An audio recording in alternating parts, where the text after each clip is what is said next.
I had zero experience with it. I didn't even know what it was until probably like 3 months before I decided to make the course on it. So I was an absolute beginner. My refund policy was literally unlimited. I said, if you take the course and you don't like it, I don't care if you bought the course today. If you bought it 10 years ago, just let me know. I'll refund you 100%, no questions asked. My refund rate is incredibly low. Like, I don't use any social media at all. It's around 1 to 2 million views a month, anywhere from like a $30,000, $40,000 launch all the way up to over $100,000. Hello and welcome to the Art of Selling Online Courses. We are here to share winning strategies and secret hacks from top performers in the online course industry. My name's John Ainsworth and today's guest is Kyle Cook. Now, Kyle runs the YouTube channel Web Dev Simplified. He's got over 1.7 million subscribers.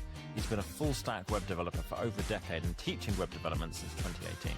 He quit his developer job at the peak of COVID in 2020 to pursue teaching full-time and hasn't looked back since. And he's got some great opinions about the way that course businesses should be run, and I really want to dig into that with him today. Kyle, welcome to the show. Hey, thanks for having me. So talk us through, I covered very briefly there, but who are you helping with your courses and what kind of problem are you solving for them? Yeah, so I would say my courses are really leaned towards like two different groups of people. The primary group is like beginner people that want to get into web development. Specifically, I teach kind of front-end web development, which is like even a further niche of web development. So I kind of really focus on that group and more in like the beginner space. Like people that have almost no programming experience at all can take my courses and work through them all the way to the more advanced ones.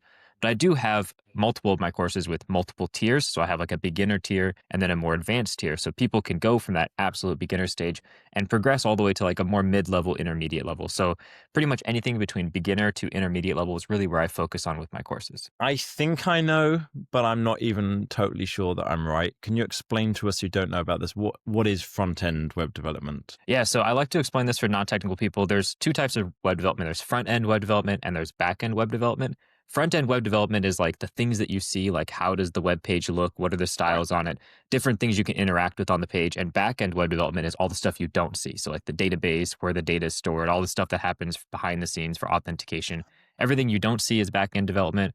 Everything you do see is front-end development. So if someone was coding a CRM system, then even though the consumer isn't seeing that, like it's kind of the back office stuff for the business to do, but the bit that the person who's using the CRM is seeing, that's still the front end. Correct. Yeah, Yep. 100%. Got it. All right, sweet. And you've said in advance that you think that when you're selling courses that people should have really long refund windows. And I really like this. I want you to help get people on board with this because I totally agree. I've had clients who are like, oh, I don't know about doing refunds because sometimes people take the course and then refund it. I'm like, yeah, so what? Like, that's all right. Yeah. You know, that's okay. Maybe they didn't like it. Maybe they took all of it and then went, no, that wasn't quite right for me. And you said that you've actually had in the past, you had an unlimited money back guarantee. Can you talk through like why you do that and why you think that's important? Yeah. So ever since I made my very first course, my refund policy was literally unlimited. I said, if you take the course and you don't like it, I don't care if you bought the course today. If you bought it 10 years ago, just let me know. I'll refund you 100%, no questions asked. And it's mostly there is like, when I buy a course and I take it and I'm like, I usually don't take it right away. Like I maybe take it a couple of weeks later. And then I'm like, you know what? This course kind of sucks. It really wasn't what I thought it was. But it only had a 7-day refund window. So I'm screwed out of a couple $100, like whatever it is. It feels bad as the person buying that. And I'm never going to buy something from them again because I was kind of burned by that experience, even if a future course maybe would, appeal to me. But with mine, I'm like, I want the people to feel good. Like if they buy my course and they take it a year down the road and they don't like it, I just want to let them get their money back because maybe in the future they'll want one of my courses. And even if they don't, I want them to feel good about the experience they had with me. I want it to be a positive interaction. And like you said, I used to have an unlimited refund window, which I had no issues with. The only issue was that PayPal, which is one of the providers I use for payments, stopped supporting long refund windows. They reduced it to a year, so you could only refund maximum to a year. And then they changed it to 6 months again. So right now my refund window is 6 months purely because I can't refund people after that from PayPal. I have to literally send them money as like a PayPal payment, which I did for a few people before I realized that, PayPal stopped me from doing that. But I haven't noticed any drop in increase in refunds essentially. I haven't noticed a negative impact on my business. My refund rate is incredibly low, especially when I talk with other people. It seems like their refund rate, especially if they're running lots of ads and stuff, is much higher than mine. And people will take advantage of this. Some people will buy the course. I have all my videos available for download from day one, so they can download all the videos and then ask for a refund literally the same day they buy the course. I've had people do that. They take advantage of that refund policy, which sucks, but those are the same people that are just going to pirate my course for free anyway. So like, it doesn't hurt me as much as you think it would. Sure, I have to pay, like 3% fee or whatever from Stripe. For the most part, having this really long refund window, all it does is it gives your customer confidence like, hey, when I buy this, even if it doesn't work out, I can get my money back. So they're maybe more incentivized to buy. And if they do end up getting that refund, they feel good about the experience and may come back in the future for another course you have, or maybe when they're actually ready to take the step to buy your course another time. Yeah, I think it makes sense from a number of perspectives. One, you get to feel good about it. Like it's very, like you're saying, there is the 3% that you pay in terms of fees, whatever. But overall, it's not like with a packet of crisps or a chocolate bar. It's not like, oh no, it's gone off now. Of course, you can't have your money back on it. It's like it's ones and zeros. It's not a real physical thing. But I think it also makes sense from a marketing point of view, because if people feel a lot of confidence in buying from you, then there's more of the people who are on that line of like, should I get it? Should I not? Who will then go ahead and buy. And so you might get more refunds, but you'll also get more purchases. There's this company, I think they're called Leatherback, something like that. They sell leather bags, and they have, I don't know if this is realistic, right? But they have, I think they call it 100-year guarantee. They're like, if you or any of your ancestors have a problem with this bag, they can bring it back to me or any of my, not ancestors, what I mean, descendants. You or any of your descendants have a problem with this bag, you can bring it back to me or any of my descendants and we'll refund it for you.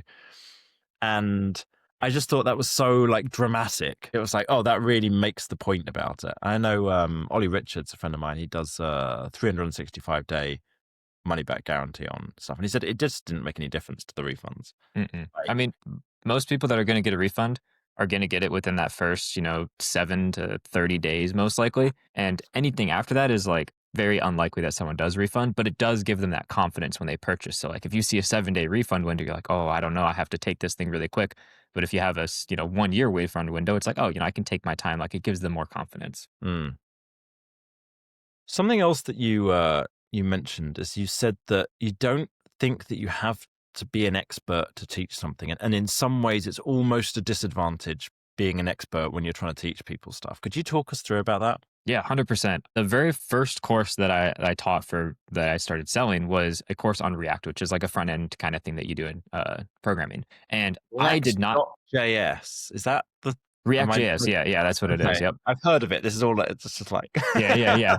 Yeah, so I had zero experience with it. I didn't even know what it was until probably like 3 months before I decided to make the course on it. So I was an absolute beginner. I had a little bit of experience because I started using it at my job, but other than that, it was very minimal experience. So I was able to learn alongside like the teaching process I was going through. So as I ran into issues like, oh, this thing is really hard, I don't know how to do this thing, that was a great point for me to be like, oh, I ran into this issue. I bet other people learning this are running into the same issue. So it's easy for me to focus my teaching on the things that are the real world problems people run into. Fast forward, now I've been programming for 10 plus years. So when I go back to teach like beginner focused concepts, things that I've been doing for over 10 years, it's hard for me to remember what it was like not knowing these things. So like if I try to teach this thing, obviously I know everything about it. I can teach it really easily, but I don't realize where those pain points are as easily as when I first started learning something. So sometimes when I go through teaching these beginner concepts, I may think, oh, this thing's really easy for me. But for someone just learning, this was actually something that was really hard for them. So it's sometimes more difficult to gauge where those sticking points are going to be. And I recently gave a workshop on like an absolute intro level concept. And I assumed a few things. I was like, oh, this is super easy. They're going to be able to do this really quickly. And I realized when I was in person teaching this workshop, I was like, oh, they're actually really struggling with this thing that I thought they were going to breeze through. So it's one of those where like you don't have the same perspective when you are an expert in a field versus just kind of starting out and learning something from scratch. So what do you do about that? The biggest thing is, try to put yourself in that mindset when you're first learning. Try to think back on what it felt like, but also try to just do research, talk with people that are learning it for the first time, do any in-person teaching that you can, and even just like read through people asking questions. Like the most common questions that you see come up for that topic, if you're an expert in that topic, is probably something the beginner people are struggling with, because most likely the people posting questions for these things are going to be more beginner minded, and the more often you see a question, the more likely it's something that's really a sticking point for them. So that's kind of what I did. Is I was like, okay, I'm going to look at all these questions that are happening, talk with people that are actually learning this thing and see where their sticking points are. And even when you release the course for the first time, it's not the final version. You release the course, people go Mm. through it, and you realize, oh, you know what? This is actually harder than I thought it was going to be. I'm going to add a new video or re-record that video or do something to make that particular section a little bit easier for them to understand. One of the things we did is we've got our own course for teaching people email marketing and funnels, and then within that, there's like the main videos, and then there's like sub videos for answering people's questions, with the expectation not everyone will go through every video, but if someone's stuck on one particular thing, they can go through it. And so as we were doing the coaching on that program, we would find certain questions that would come up again and again, and so we'd either take a clip of what was said during the coaching or record separately another video to add in to kind of answer it. But it is tricky, isn't it? It's like, how can you know what it is that someone's going to be getting stuck with? One of the things you mentioned is that you spend about 6 to 9 months on each new course trying to make it great. Like, what are you doing during that time? Is this part of that process? Yeah. So that 6 to 9 month process that I take for most of my courses, I would say 75% of that is before I even record a single video. Almost all of Right. it is planning out the course. Cause like when I get to the point where I have the whole course planned out, figured out exactly what lessons I want to do, the order I want to do them, how I'm breaking them up into different modules. That's the hard part, because, you could teach one thing in a million different places in your course. Finding the exact right order for everything, I think, is the hard part. So once I kind of get that narrowed down, the actual process of recording and editing and uploading the videos is incredibly quick. You can just sit down and crank through 10 videos in a day or whatever it is, however long or fast you can go. But the process of getting the order of those videos right, that's where I spend most of my time. And it's not like I'm spending 8 hours a day for 6 months planning out the order of the videos. It's Right. something I do in the background. Like I'll go for a walk and think about the order I want to do things in, or I'll start writing things down, looking through these different comments and stuff like I talked about to figure out where those sticking points are. It's a slow process, which is why it takes so long. But I feel like it's one of those things where if you just try to sit down 8 hours a day and crank through what the order should be, you're going to run into a lot of problems because you haven't had the time to really think about all the different permutations of what can happen, which is why I take a slow approach to that instead of trying to crank through it. I'll do, hour here, hour there, a couple hours a day, whatever it is. And is much of that going off and talking to potential customers as well to try and understand that stuff about, okay, I think I'm going to do it like this. Would that make sense to you? Or are you just trying to figure out as a teacher what you think is going to make sense? Most of the time is spent not necessarily interacting directly with people. I may Mhm. like post to like my community and stuff and be like, hey, I'm thinking about doing this, this, and this, like, or what is the things that you get most stuck on? Sometimes like with my newsletter, I'll like send out an email that's like, hey, here's the overall kind of view of what I think the order of the course is going to look like. It's still up in the air, but like, hey, let me know if like there's something you think is missing or there's something that you think should be moved earlier. Like trying to get feedback from people that have some experience, have no experience, have lots of experience. So it kind of gives me a gamut of different approaches. I don't get tons of amazing feedback from that, but I do get enough that it's useful to reach out. But most of it is time spent like doing research, looking at other courses, seeing what they're teaching, reading through like copious amounts of documentation and other things to try to like learn these things at a super deep level. Cause just because you know something doesn't mean you know enough of it to teach. So I really try to like learn everything during this period too, if I haven't learned it well enough. So that helps me coincide with like, okay, what order am I going to teach this in? Because certain things chain off of each other. Hmm. And can you give everyone some kind of idea of like what's the size of your business now, of like revenue, if you're happy to share it, or number of students or whatever's kind of. Yeah.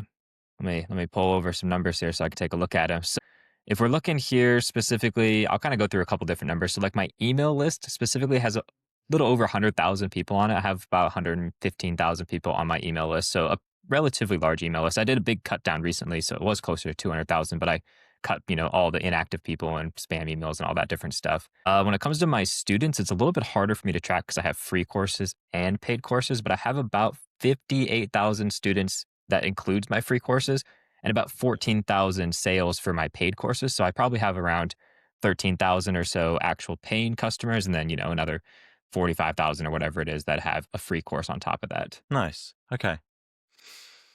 What's next for you? Like, where do you want to get to with the course business? Yeah, for me, I'm kind of happy for the most part with where it's been and where it's at. Obviously, during like 2020, 2021, 2022, 2023, like the big COVID peak where lots of people were online learning new things, lots of people were learning web development during that time. Like that was the peak for my business. And it's been down since then. Obviously, a lot less people are learning these skills now. So I kind of want to get closer to that peak by trying to focus more time on like the more funnel side of things, the more email marketing side of things, because that's something that I haven't spent a lot of time on. I'm not really that great at it. I don't really enjoy it very much. I've spent more time on like, okay, I'm going to grow a large audience. I'm going to teach really good courses, and that's going to kind of be my selling point. But that'll only take you to a certain point. At some point, you really need to, get good at the email marketing, get good at the funnels and all that different stuff to help guide the people that you've grown your audience to actually the courses that they need. Yeah. I mean, what you said is pretty much what every course creator I talk to feels kind of the same way. As like, I like making content. I like making courses. Why do I have to do this stupid email marketing funnel? Yeah. God damn it. Unfortunately, it's the bit that makes the money. Yep. One of the bits you were saying about is that when we messaged before this, is that you don't have anything in place after someone signs up for the lead magnet. Did I understand that right? Yeah, I have technically one email sequence for one of my lead magnets. It's Okay. like 3 emails, and it's not a very good email sequence. It's mostly like, hey, here's this other free thing. Hey, here's this course I have, and that's pretty much it. Like, it's not a very good lead magnet, but I kind of threw it in place. It was like the first one I ever made. But since then, yeah, literally every freebie that I have, it doesn't lead to anything else. It's just like, hey, here's that thing that you signed up for. Now you're on my, bi-weekly newsletter that I usually try to post a blog article every other week or so. So I send out an email associated with that. And then when I do a course launch, all those people are on the course launch email. So if I'm not launching courses, essentially all I'm doing is paying money to have these people on here because they're not being marketed to in any way. How much of a spike do you get when you do launch a new course in terms of revenue? It depends a little bit on the course and if it's a brand new course or an update, but it can be anywhere from like a $30,000-$40,000 launch all the way up to over $100,000 for the launch. It really depends. Like if it's a brand new course that's a popular topic, I can easily do over $100,000 on that launch. But if it's a small update for a course that's maybe not as popular, it'll be, lower, maybe like $15,000-$20,000. But it's a very large chunk either way. Do you have anything on the confirmation page after someone signs up for the lead magnet? Like, does it just say, thank you very much for signing up, or does it give them the lead magnet straight away, or do you have anything for them to buy on that page? No, so if they sign up for a lead magnet, it essentially says, hey, thanks for signing up. You'll get an email with the thing, and it sends them an email with a PDF or whatever it is that they're getting. But that's literally it. There's no extra thing to buy or anything like that. Yeah. So this is something that it's not a massive amount of money that you get from this, but it's a really, really consistent, like straightforward thing to have in place. It's called a tripwire funnel. Do you know that term? No. No. Okay.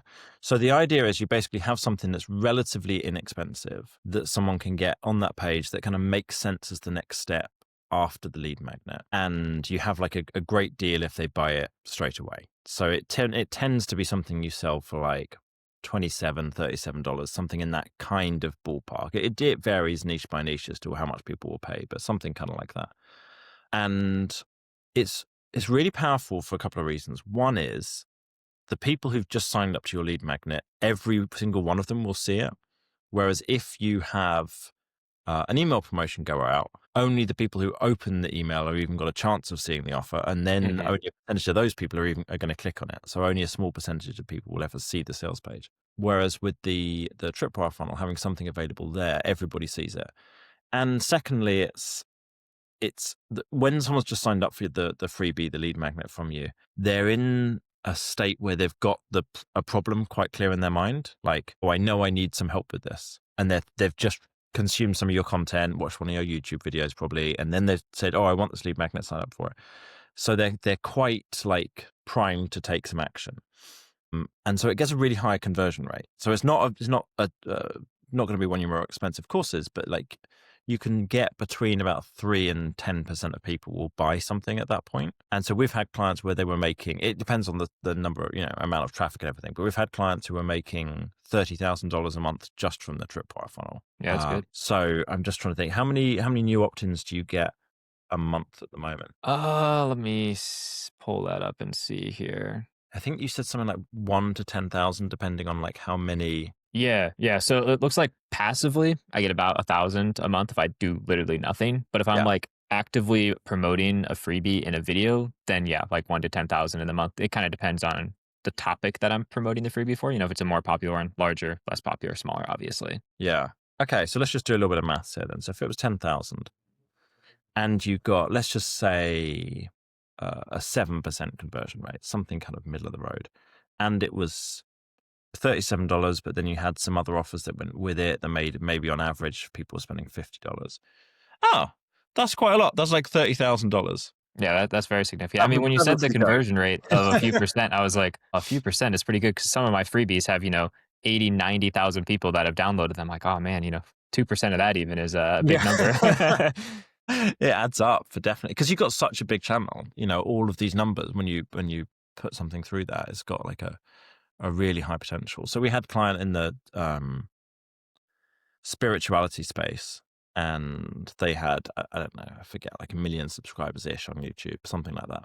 And we would get them, I think we're going to average about 20,000 opt-ins a month. And then the lead magnet, they had one that they were promoting everywhere, which was 5 free meditations. And then the offer that we had as the Tripwire sat behind that was 27 meditations for $27. And so it was such a good fit with the freebie that lots of people who'd opted in were like, oh, cool, I would like some more of the thing that I just... Now, you can't always set up everything to kind of fit together quite so beautifully between the lead magnet and the offer, but that one converted at 12%. And that was bringing them in at like $30,000-ish per month, something like that. So that's one thing that definitely could work for you in terms of having that kind of front end in place. And then what did you say about your welcome sequence? You've got like three emails and that, was that right? No, my welcome sequence is literally one email. If someone Oh, signed okay. so like, it depends on how they get to the email newsletter or my newsletter. If they sign up for a freebie, they get the email that's from the freebie, and it's like, here's the freebie, end of story. If it's the one specific freebie I have that has a sequence, the sequence essentially says, here's the freebie, next email is, here's another freebie that's kind of related, and then the next email is like, hey, buy my course. It's not the best. And otherwise, if they just sign up for my newsletter through like other methods, like a direct sign up or something, it'll just send them essentially a blog article that's like, hey, here's my normal newsletter, here's a blog article, and then they're just on my list. So really, there's no sequence for initial sign up, really. So there's a guy, Kyle Jordan, who we've done some work with before. Here we go. Episode 70. So if anyone listening who wants to kind of work on this, and I'll send this through to you as well, Kyle. Episode 70, how to convert prospects into buyers using email onboarding. And he specializes, Kyle, on welcome sequences. He's very good copywriter overall, but he specializes in that. And I think that episode kind of takes you through like what's the overall structure to it. The basic kind of outline to it is, the first one is welcome and reassure. So he's sending through their lead magnet and then reassuring them they're in the right place, that this is going to be super helpful for them. They're going to get useful information from you. And the second one is a differentiator. And so you're talking to people about like what's different about your brand, and like if people have got real concerns about like the things that might stop them from achieving their results that you can help them with, then you're kind of talking about them. Then email 3 is the you're trying to get them into the exclusive group, so you're making them feel like they're really part of the gang. And then the fourth one is social proof and trust. And then the fifth one is more of that social proof and trust. And then you introduce an offer in the sixth email. I'll send you through like more info about all of this afterwards. But like there's a real structure to it, right? It's like you don't have to just sit down with a blank piece of paper and go, what should I say to kind of get people on board? Like each of these has got like a proven structure. So then the last couple are like real urgency ones to get people to actually take action. So I think, yeah, if you had both of those in place, what do you think, or what do you have at the moment as like the offer that you promote first to people? Like a freebie, are you talking about? No, you mentioned, didn't you, in that email you're promoting one of your courses? Yeah. So the freebie for that course is specifically related to a topic called CSS, and I have a course on CSS. So the freebie is CSS related, the extra bonus freebie is CSS related, and then the course itself is obviously a CSS course that I'm promoting. Do you know how well that converts at the moment? I have no idea. Unfortunately, the course platform that I use is not great at letting me track conversions very well. It's okay for like helping me track like the amount of people that come to the page, but it's really poor at helping me track conversions. So I don't have great numbers on conversions because it doesn't let me track that very well. Okay. Yeah, that would be super interesting to look at and kind of figure out how much potential there is for an increase there as well. My guess is it doesn't convert very well just because it's not set up very well. Like I made it years ago. I mean, I probably wrote this 5 years ago, like right when I made the course. So it's definitely not set up optimized. Yeah. Yeah. The our general approach to this is that you should only have quite a short automated sequence for this kind of thing, because some people will have like, a 6-month or a 1-year automation that takes people through and promotes every course kind of one at a time. And we tend to do like 7 to 14 days. It's like the longest we'll ever go to. And there's a couple of reasons for that. One is that manual promotions work better than automated ones. Mm-hmm. And part of the reason is because you can tie it into something that's going on at that particular time. So the automated one just happens 14 days or a month or whatever after someone has just signed up to the email list. Whereas the manual one, you're connecting to, right, the most obvious one is it's Black Friday now, but you could do other things like New Year, New You, and like, okay, there's just been, you can connect it to something that's, maybe there's just been a big conference about a programming language or something in the news about it or whatever, something that you can kind of hook into so people kind of feel like that's current. And the second one is that when you do long automated sequences, tons of stuff breaks and it's really hard to find out what. Mm-hmm. It's just like it's the internet, shit breaks all the time, And then the last one is when you do a bigger campaign, it's really easy to like look at what worked and what didn't because you get all the data in one go. And when you have a longer sequence, then it's like it's much easier to just go, I just kind of let that run, and you Mm-hmm. never go back and look at it, and you never go, oh shit, this thing in here is not working, and this one is. But all that said, having that first initial like 7 to 14 days in place, something like that, is a really good idea and does tend to work. We had someone we worked with recently. We took their front end funnel from, I think it was making 12,000 a month, and we got it up to like 26,000. Yeah, just over 26,000 just by all the stuff I'm talking about, putting a better Mm-hmm. offer in, improving the welcome sequence, what have you. What else is like, what's the point of the business for you? Is it like, is this something that is, it's what you need to be doing to make enough money? Or is it like, is a lot of this about, is there a mission? Is it like something that you're just fascinated by? Like, why do you work on it so much? Yeah, I think there's a few reasons. I mean, obviously, a good reason is like it makes good money and gives me the freedom kind of to do the things that I want to do. But more so than that, I just really enjoy the process of teaching. Like even when I was a kid, like I would always be helping my friends out, like learning things in school. Like I always have liked teaching. So being able to teach full time has been really great. I quite enjoy that and being able to like see the impact that you have on people. Like when I get an email from someone that's like, hey, I was able to take your courses or watch your free videos and I was able to like go from this job that I hate to like actually working as a web developer. Like that's pretty much what keeps me going on it. And like when I'm having a rough day and I don't really want to do it, I'm like, okay, remember what you can like do by teaching people, even if it's just the free stuff or the paid stuff, it doesn't matter. Like the impact you can have on even just one person, like changing their life is an incredible feeling. Like that's what keeps me going. But I don't have like some big like mission to make this, a multi-billion-dollar business kind of thing. Like so many different course creators and people that have companies, like they want to grow it and grow it and grow it. Like I'm not that kind of person. I'd rather keep it small team, even just me, like keep it small, like make enough money, good money to be able to support myself and my family and all that. But it's like I don't need some massive, $10 million a year revenue kind of business. Like I'm super comfortable with like a moderate to high income that I get from this and having the freedom to be able to like, okay, you know what? This month I'm going to like crank out some videos and get ahead. So that way next month I can go, super easy, take a lot of trips, vacations, and like not have all that stress of, oh, I have 20 employees that are all depending on me to make tons of money. How big is your team? Is it just you or has you got It's just anybody? me. I mean, I have an editor, but he's on like a contract purpose. Like I don't have him as like a W-2 employee or anything, but he edits all my videos for like the last 3 or 4 years. Nice. And when you're saying that you've got like, okay, if I get ahead now, then I don't have so much to do later. Have you got like a plan of, okay, this is how much needs doing? Or I suppose you've got like maybe a frequency that you're putting videos out on your YouTube channel. Is that what you Yeah. mean? Yep. I used to do 2 videos a week and one YouTube short a week, but I scaled it back to 1 video a week and one short a week. And I pretty much just have kept at that the last couple of years. So for me, it's like, okay, if I want to get ahead, I'm like, okay, if I record 4 or 5 videos, that's a whole month worth of videos that I have done and ready to go. Obviously, it's kind of difficult because sometimes there's timely things you want to throw in there. So you always have stuff that you can be working on. And there's more than just YouTube videos, obviously.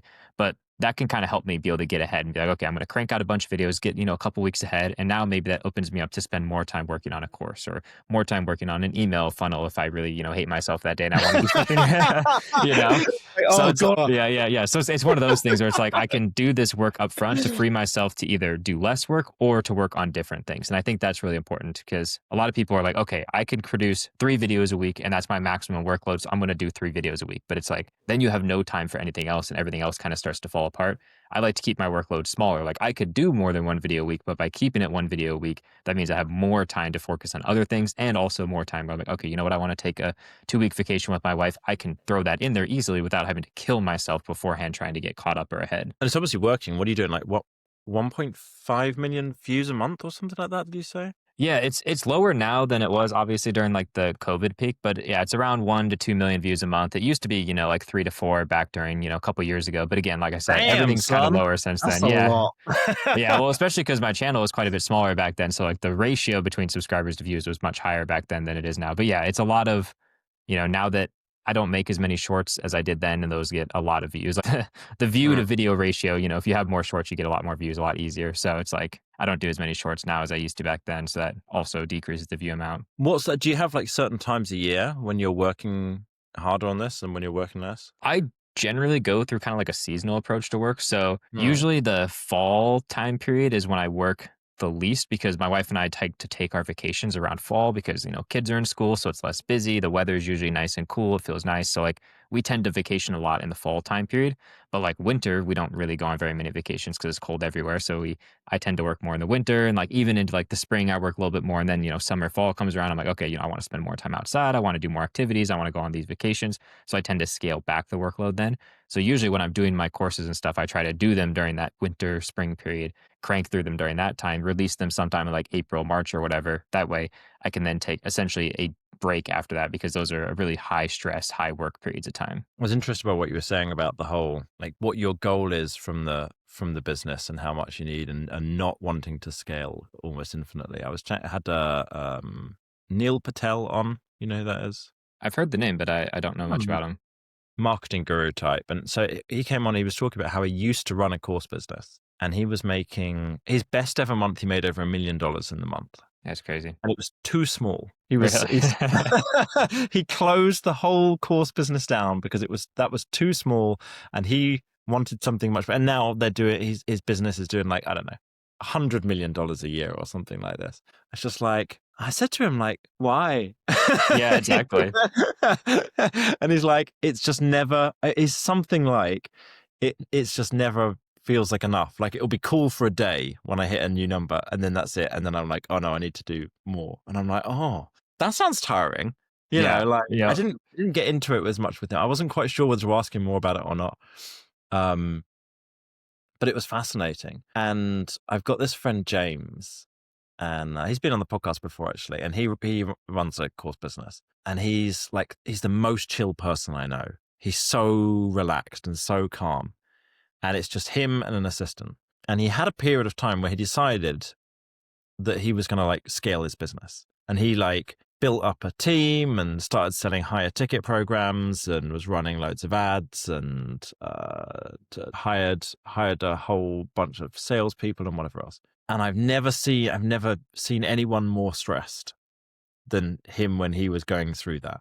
And then he decided, fuck it, I'm going to stop doing that again. And went back to just being him and an assistant running. And he went back to being the most chill person I've ever met. And it's just like, you clearly should have that kind of business. Like you clearly do not really want this high pressure, like scale it to the moon kind of thing. And it's made me think a lot about it with the business. Like, I already make enough money that I basically could do all the stuff I want to do. More money would be cool, right? Don't get me wrong. It's like, I'm sure I could find some fun things to get with it. And it's nice to have more savings and everything. But it's like, I don't have massively expensive tastes. Mm-hmm. So for me, it's kind of, now it's more like, it's the game of it. It's like, how can I help more people? How can I build it bigger?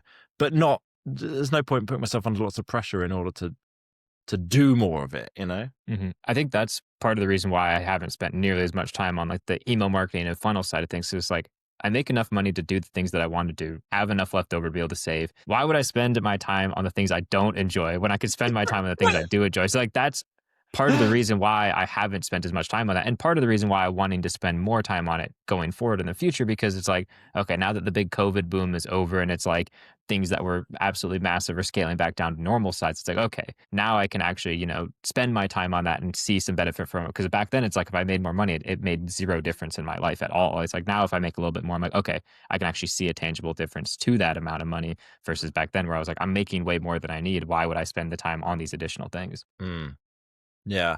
I think one of the reasons that it can be worth it for course creators, and I kind of push people a little bit with this, is even if they're making enough money, it's like, you don't know this is going to last. And that's like a bit of a negative thing to say, because it's like kind of puts a bit of stress, but it's like, but it probably won't. Like, the world 15 years ago was not the same as it is now, and it won't be the same in another 50, and the market won't be the same, and whatever else, And so to some extent, it's like, well, take the opportunity and put the money aside. Don't spend it, for God's sake. Don't go, oh, now I've made even more money, let me go and live a lavish lifestyle. It's like, no, just put it aside, and then later on you'll be like, oh, cool, I'm glad I did that. But also it means, if you run more promotions, you probably get your course out to more people, and more people get it and get the benefit from it, and so there's that side to it. Yeah, I think a lot of people don't realize that this kind of stuff is a quite temporary thing. Like, I've been doing YouTube for almost 8 years, which in YouTube standards is pretty much geriatric. Like, most people don't really make it past 5 years of YouTube. So it's like doing YouTube for 8 years. It's like you're past the timeline for most people. And like, same with course businesses. Like, you could have a course business that lasts you decades, but a lot of times it may be something that only has that, gravy train for 3, 4, 5 years. So it's like, don't, just because you're making a lot more money now, go out and spend all that money. Like, you really got to be diligent to save it, because 5 years from now, you may, business may not be the same as it was. It may be 10% of what it used to be. Yeah. I'm quite lucky, I think, in that, like, I mean, I live in London, so it's quite expensive, but like, past the things that I like, I'm like, I'm just not fussed about the other stuff, Like, I just don't want things that are, much fancier. And, so you can just start putting everything aside after that. What's any other like lessons that you've learned that you like want to kind of pass on to other people while we're on here, and you've got the opportunity to talk to people, other course creators? Yeah, I think one lesson that a lot of people could take is that they don't need to run ads as early as they think they do. A lot of people think like, okay, I'm making this awesome course. I probably don't have an audience because you haven't spent time building one. So I'm going to go straight to, running paid ads on my course. And sure, that can work, but you're going to have a much better time converting from your paid ads, and a much better time overall if you figure out how to convert organic traffic and warm traffic. Because if you can't convert people that already know you and trust you, you're not going to be able to convert people that don't know you from these cold advertisements, essentially. So finding ways to be able to actually convert people before you start running ads, I think, is really important. And you may find you don't even need to run ads, because that is a whole nother skill set, time commitment, stress that's on that. So like, you may find that, hey, it's not worth the extra stress and time to run these different ads, but you'll never really be able to truly convert people well if you don't know how to convert a warm audience first, because that's much easier than converting a cold audience. Yeah, for definite. Like, I always say to people, if you have a funnel that works with a warm audience, it does not guarantee it'll work with cold. But if it doesn't work with warm, it definitely won't work with cold. There's no way. Yeah. So it's worth like getting all that stuff built, refined, and then you can look at, right, am I sure that I want to do ads as well? It's like, there's 1,000 tactics always, aren't there? It's like, oh, I'm doing YouTube. I also could do Instagram and TikTok, and I could do more work on SEO, or getting ChatGPT to recommend me, or ads, or whatever. It's just like, it's so hard to get good at all of these things. Like, even to get good at one is hard. Yeah, I think that's actually an advantage I have. Like, I don't use any social media at all. So like, I don't focus my time on like Instagram reels or shorts or whatever they're called, and like Twitter and TikTok and all those things. Like, I just do YouTube. That's where all of my effort goes into. So like, I've gotten really good at that, which has helped me grow very large on YouTube. But I feel like if I split my time between all these different things, I would become okay at all of them, and probably be, 10% of the size on all of them that I am right now. So it's like, by focusing on one, I was able to grow much more. And it's, in my opinion, much better to be at the top of a field in one area than to be mediocre across a bunch of different social media platforms.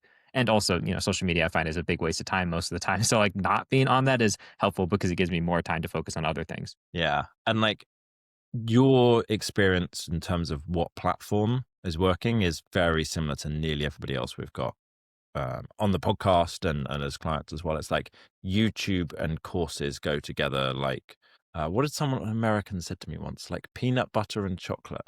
And I remember saying to them, like, why do they go together? They're like, have you not had Reese's? Yeah. I'm like, I don't have them here. I don't know what that is. But anyway, like, two things that go like hand in glove. It's like YouTube and courses is like the perfect fit. We have clients, and we've had people on where it's a different platform, where Instagram's worked out great for them. Or we had one person on who TikTok worked out great. Only one. But TikTok for them, and we had other people where it's like a podcast or SEO, but they're the minority. It's like nearly everybody is YouTube. And I think it's like long form YouTube content in particular, because the Yeah. long form content on YouTube fits really well with people who like courses, and it's like much longer form than stuff that you get on Instagram or elsewhere. So it's, you got people's attention for much more. So they build much more trust with you, and just the whole thing fits together really well. So yeah, I'm on board with you about the ads as well. I just think most people probably shouldn't touch them. And I occasionally come across someone who, like, I had someone on the other day. It probably would have gone live by the time this one's live. Ashley, and she'd done YouTube and then started ads and then got good at ads, but she committed to it. Like, she's like, right, I'm gonna spend money on ads every day, even when I'm losing money, and take these courses and work on this and become an ads person. I was just like, I respect that, but that's not easy, No. and that's not something most people want to go through, you know. Yeah, and I kind of think along the lines of ads as well. One thing that I find a lot of people get discouraged by when they're first getting started and they're listening to all these podcasts and stuff, and they're hearing people be like, oh, yeah, we make $5 million in revenue with our business. What a lot of people don't realize is when they say they make $5 million in revenue, they're not telling you their net revenue. They're telling you their gross revenue before they account for their $4 million in ad spend that they had. So it's like, sure, it sounds really impressive, but if you actually take a look at it, they may be making significantly less money than they're actually telling you they are, because they're not taking into account that they're spending $4 or $5 million on ads to make $5 million in revenue. Yeah, and the other thing with ads that I think a lot of people think, oh, I want to have ads because then you can just run it and set it and forget it. And it's like, no, you can't. Not even No. slightly. Like, ads, especially the higher you go in terms of ad spend, they consume creative like nothing else. Like, you have to just feed the ad monster constantly with new creatives, new copy, new images, new videos for the ads. One guy who I'm trying to convince to come on the podcast, a friend of mine, he spends, I think, 3 million a year on ads. And he says that he told me the amount of creative they went through in a year.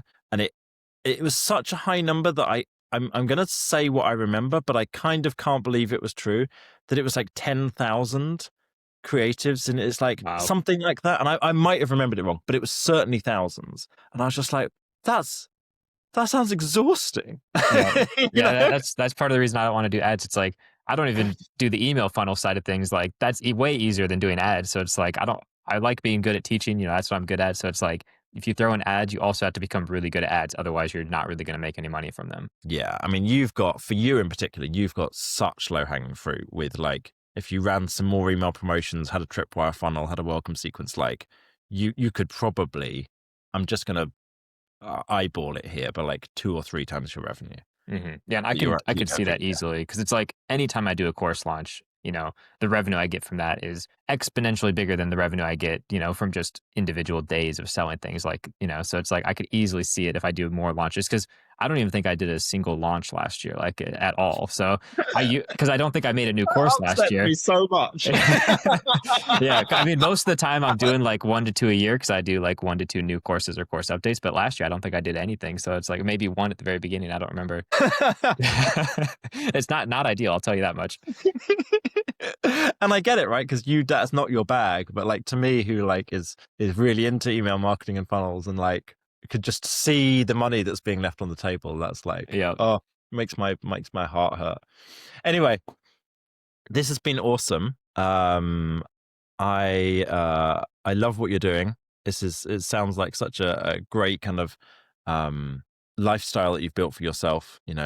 Being able to create such high quality courses, build such a big audience, it's absolutely fantastic.